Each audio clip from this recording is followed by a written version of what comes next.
Hey cuties, welcome back to my channel. आज की video में आपके साथ शेयर करने वाली हूँ पाइथन के बारे में।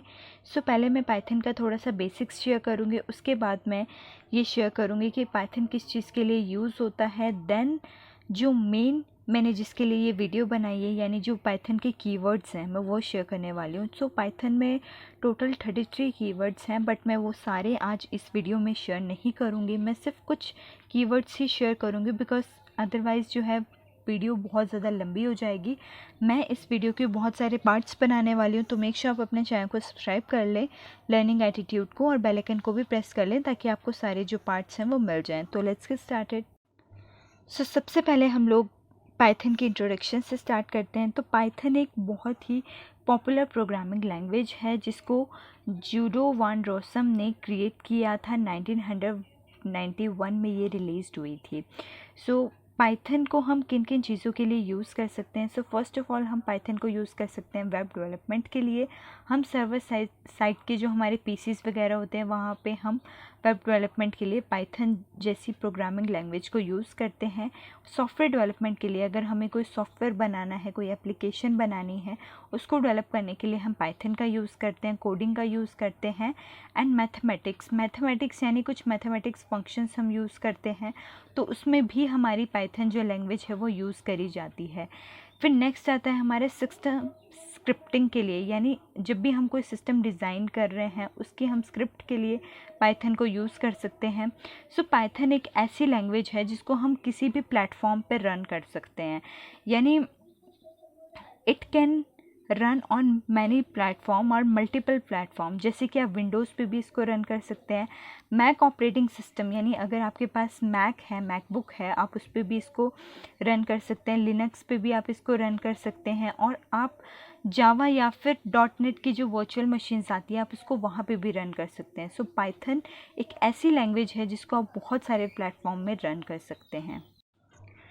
Let's move to another slide. What can Python do? अब हम पाइथन की मदद से क्या कर सकते हैं? जैसे कि अभी मैंने कहा कि हम लोग वेब डेवलपमेंट के लिए इसको यूज़ करते हैं, तो पाइथन जो होता है वो सर्वर पर यूज़ करा जाता है ताकि हम क्या कर सकें, वेब एप्लीकेशंस को क्रिएट कर सकें। पाइथन को हम सॉफ्टवेयर के साथ भी यूज़ कर सकते हैं ताकि हम वर्क फ्लोज को क्रिएट कर सकें। और पाइथन को हम क्या कर सकते हैं, हम डाटाबेस सिस्टम जो होते हैं, हमारे जितने भी डाटाबेस, यानी डाटाबेस होता है जब हम बहुत सारी फाइल्स को, बहुत सारे रोज़ को, कॉलम्स को एक जगह इकट्ठा कर देते हैं। जैसे बहुत सारे डाटा को हम इकट्ठा कर देते हैं ना, तो वो हमारा एक डाटाबेस बन जाता है। तो हम पाइथन को क्या कर सकते हैं, एक डाटाबेस सिस्टम से कनेक्ट कर सकते हैं। अगर मैं आपको सिंपल लैंग्वेज में डाटाबेस समझाने की कोशिश करूं, तो जैसे कि जीमेल का डाटाबेस होता है, तो जो भी जीमेल का डाटाबेस होगा उसमें जितने भी जीमेल्स होंगे वो सारे अरेंज्ड होंगे, जितना भी जीमेल का डाटा होगा वो अरेंज्ड होगा। अब अगर हमारे पास फेसबुक का डाटाबेस है, तो फेसबुक के डाटाबेस में फेसबुक से सारे रिलेटेड डाटा होगा, मतलब जितनी भी रोज़ होगी, कॉलम्स होंगे, जितने भी यूज़र्स होंगे जिन्होंने एफबी पे साइन इन करा है, लॉगिन करा है, उनका जो भी डाटा होगा वो फेसबुक वाले डाटाबेस में होगा। तो हम यहाँ पे क्या कह रहे हैं कि पाइथन को हम क्या कर सकते हैं, डाटाबेस सिस्टम से कनेक्ट कर सकते हैं ताकि हम वहाँ से जो फाइल्स हैं उनको रीड कर सके और मॉडिफाई कर सके। मॉडिफाई यानी अगर उसमें कोई चेंजेस करने हैं तो हम उसकी मदद से कर सकते हैं।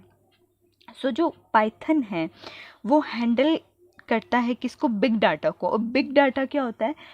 जो बिग डाटा होता है, अगर हम पूरी कंट्री के या फिर एक स्टेट के बहुत सारी इमेजेस कलेक्ट कर लें, ठीक है, एफबी की इमेजेस कलेक्ट कर ले, ठीक है, या फिर हम किसी और चीज़ की वीडियो फाइल कलेक्ट कर ले, ठीक है, एफबी पे जितने भी वीडियो फाइल है कलेक्ट कर ले, तो वो जो डाटा है वो बहुत बड़ा डाटा है, उसको हम बोलते हैं बिग डाटा।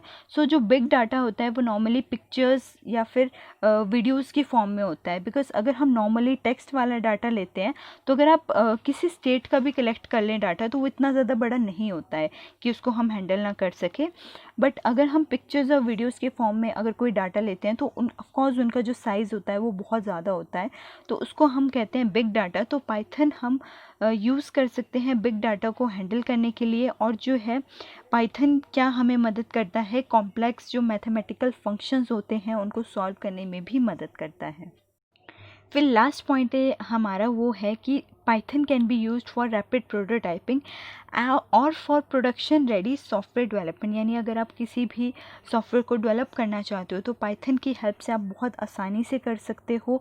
आप कोड लिख सकते हो, आप उसको डिज़ाइन कर सकते हो, और आप जो भी सॉफ्टवेयर डेवलप करना चाहते हो उसमें पाइथन का यूज़ कर सकते हो। तो पाइथन ये चीज़ें जो है, ये फंक्शंस जो है वो परफॉर्म कर सकता है। सो अब हम चलते हैं नेक्स्ट स्लाइड पे। तो अब हम आते हैं list of keywords used in Python. तो आप यहाँ पे देख सकते हैं कि यहाँ पे मैंने बहुत सारे कीवर्ड्स लिखे हुए हैं।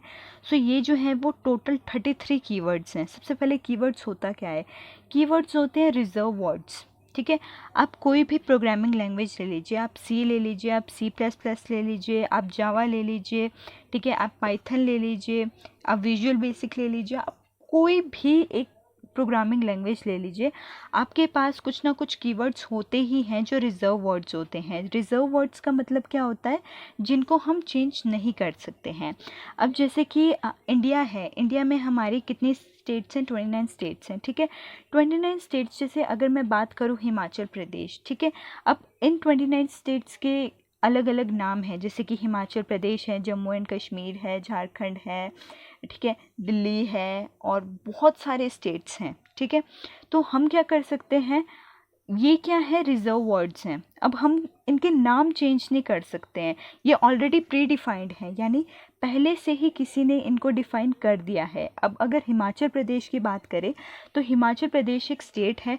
अब मैं कुछ भी कर लूँ, मैं उसका जो नाम है हिमाचल प्रदेश में वो चेंज नहीं कर सकती। सो हिमाचल प्रदेश क्या हो गया? कीवर्ड हो गया, एक रिजर्व वर्ड हो गया। तो उसी तरह से हमारी प्रोग्रामिंग लैंग्वेज में रिजर्व वर्ड्स होते हैं। जो रिजर्व वर्ड्स होते हैं, ठीक है, उसको हम क्या कहते हैं? कीवर्ड्स कहते हैं। और ये जो कीवर्ड्स होते हैं हम उनको ना ही वेरिएबल का नाम से यूज़ कर सकते हैं, ना ही फंक्शन के नाम से यूज़ कर सकते हैं। यानी हिमाचल प्रदेश अगर एक नाम है, ठीक है, तो मैं किसी कंपनी का नाम हिमाचल प्रदेश नहीं रख सकती, या फिर मैं किसी पर्सन का नाम हिमाचल प्रदेश नहीं रख सकती। तो जब भी आप अपने पाइथन में, ठीक है, पाइथन लैंग्वेज में जब भी आप प्रोग्राम लिख रहे हैं, ठीक है, तो ऑफ कोर्स हम वहाँ पे वेरिएबल असाइन करते हैं। जैसे कि अगर मैं यहाँ पे 2 वेरिएबल्स ले रही हूँ, ठीक है, वेरिएबल्स मैंने यहाँ पे ले लिए ए और बी, ठीक है, ये मेरे वेरिएबल्स हैं। अब ये क्या कह रहे हैं कि जो हमारे कीवर्ड्स होते हैं उनको हम एज अ वेरिएबल नहीं ले सकते। तो ऐसा नहीं है कि मैं यहाँ पे से फॉल्स कीवर्ड उठा लूँगी या फिर ट्रू कीवर्ड उठा लूँगी और एज अ वेरिएबल उनको असाइन कर दूँगी। नहीं, मैं ऐसा नहीं कर सकती हूँ, क्योंकि ये जो कीवर्ड्स हैं ना गाइस, ये जो आप 33 कीवर्ड्स देख रहे हैं, इनका जो मीनिंग है वो ऑलरेडी डिफ़ाइन हो चुका है। यानी फॉल्स का जो मीनिंग है वो ऑलरेडी पाइथन लैंग्वेज में डिफ़ाइन हो चुका है। हम अपनी तरफ से कोई भी इनका मीनिंग डिफ़ाइन नहीं कर सकते। ठीक है, तो अब ये जो मैंने वेरिएबल्स लिए हैं ए और बी, ठीक है, इनमें से यहाँ पे कोई भी ऐसा आप कीवर्ड नहीं देख रहे हो जिसका नाम जो है ए और बी है। तो वेरिएबल आपको ऐसे असाइन करने होते हैं जो कि कीवर्ड ना हो, ठीक है, क्योंकि इनका जो मीनिंग है वो ऑलरेडी प्री डिफाइंड है, हम उसको चेंज नहीं कर सकते।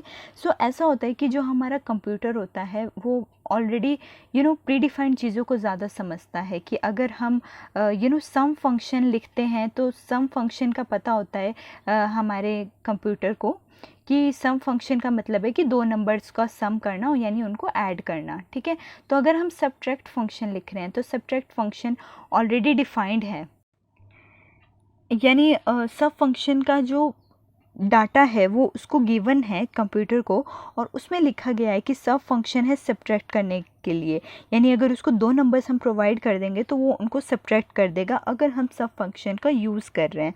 तो उसी तरह से हमारे पास जो ये कीवर्ड्स हैं, ठीक है, अगर हम एक कीवर्ड्स लिख देते हैं, मैं फॉल्स कीवर्ड अगर लिख देती हूँ, ठीक है ना, ए फॉल्स बी अगर मैं इस तरह से लिख देती हूँ तो ऑलरेडी हमारा जो कंप्यूटर है उसको पता चल जाएगा कि जब फॉल्स लिखा है तो क्या करना है। यानी उसको ये ध्यान, वो ना बस ये रट के रखता है कि जब फॉल्स लिखा आएगा तो मुझे ये करना है, और जब ब्रेक लिखा आएगा तो मुझे ये करना है। जैसे रोबोट्स होते हैं ना, उनके अंदर पहले से ही इन्फॉर्मेशन फीड कर दी गई होती है कि अगर आपको बोले कोई लड़ने के लिए तो आपको कैसे लड़ना है, या फिर अगर आपको बोले कोई नमस्ते करने के लिए तो आपको किस तरह से नमस्ते करनी है, या फिर अगर आपको कोई कमांड दे तो उस कमांड को किस तरह से करना है। तो इस तरह से ही ये जो हमारे कीवर्ड्स होते हैं वो काम करते हैं, और हम इनको ना ही वेरिएबल का नाम और ना ही फंक्शन के नाम से असाइन कर सकते हैं और ना ही यूज़ कर सकते हैं। तो हमारे पास यहाँ पे 33 कीवर्ड्स गिवन है। तो अगर आपने कोई और लैंग्वेज पढ़ी हुई होगी, लाइक अगर आपने सी लैंग्वेज पढ़ी होगी या फिर आपने जावा लैंग्वेज पढ़ी होगी, तो इसमें से कुछ कीवर्ड्स हैं जो कि आपको लग रहा होगा कि हाँ मुझे ये कीवर्ड्स आते हैं, जैसे कि फॉल्स कीवर्ड हो गया, ट्रू कीवर्ड हो गया, एंड हो गया, ब्रेक हो गया, क्लास, कंटिन्यू, एक्सेप्ट, ये ये विजुअल बेसिक में होता है, finally, except, else, if else आपने पढ़े होंगे थोड़े बहुत। तो इसमें से कुछ जो कीवर्ड्स हैं वो ऑलरेडी दूसरी लैंग्वेजेस में भी यूज़ किए जाते हैं, और कुछ जो कीवर्ड्स हैं इसमें वो सिर्फ़ और सिर्फ पाइथन में ही यूज़ करे जाते हैं, जैसे कि हमारे पास नन कीवर्ड है, असर्ट कीवर्ड है, असिंक कीवर्ड है, अवेट है, एंड डेफ है, डेल है, एलिफ है, जो कि बिल्कुल न्यू होंगे आपके लिए। तो इन सारे कीवर्ड्स के बारे में अगली वीडियो में हम डिटेल में बात करेंगे। सो आज के लिए बस यही छोटी सी इंट्रोडक्शन की कीवर्ड्स क्या होते हैं, पाइथन क्या है, पाइथन का बेसिक क्या है।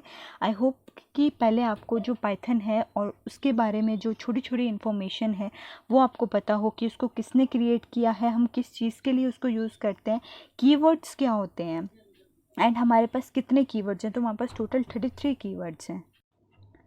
सो ये सारी छोटी छोटी बातें आपको पता होनी चाहिए, ताकि आपसे कोई भी पाइथन का अगर बेसिक्स पूछे तो आप ये सारी चीज़ें उनको बता सको। So guys, that's it for today's video. I hope कि आपके लिए ये वीडियो यूज़फुल रही हो। तो अगर आपके लिए वीडियो यूज़फुल रही हो तो मेक श्योर आप अपने चैनल को सब्सक्राइब कर लें। आपको लर्निंग एटीट्यूड को सब्सक्राइब करना है ताकि आप आने वाली किसी भी वीडियो को मिस ना करें, एंड साथ ही बेल आइकन को भी प्रेस करना है ताकि आप नोटिफिकेशन को भी मिस ना करें, ताकि जब भी मैं कोई भी वीडियो डालूँ तो सबसे पहले आप तक नोटिफिकेशन पहुँच जाए। Thank you guys, thanks for watching, love you.